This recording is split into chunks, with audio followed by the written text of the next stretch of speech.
Yaz ətirli bir qonçəsən, çiçəklərdən sən incəsən.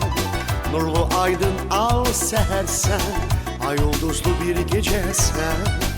Evimizin gül ışığı, bu dünyanın yaraşığı, səninlə bir doğuludur ömrümüzün bahar çağı.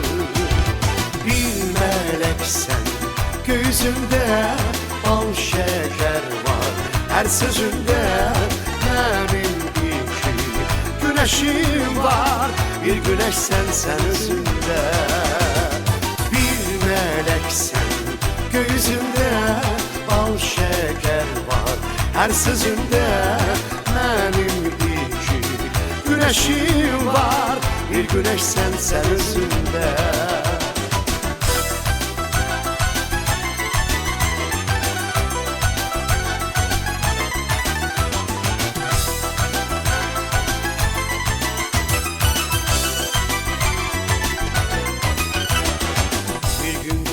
Çiçek açar, məhəbbətə ürək açar.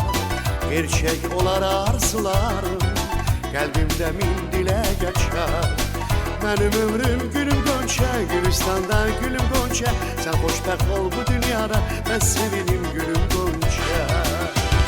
Çiçek qızım, qonçə qızım, çiçeklərdən incə qızım, bilirsən mi? Mən sevinəm səni necə qızım.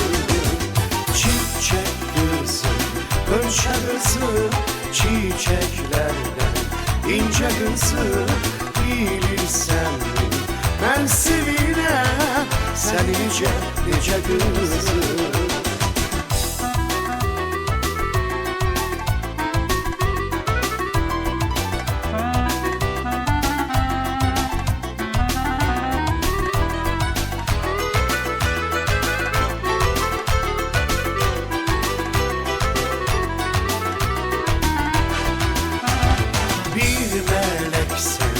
Gözündə bal şəkər var, hər sözündə mənim iki güneşim var.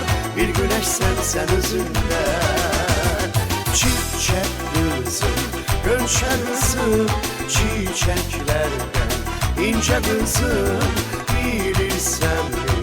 Mən sevinəm səni necə qızım. Səni necə qızım, səni necə qızım.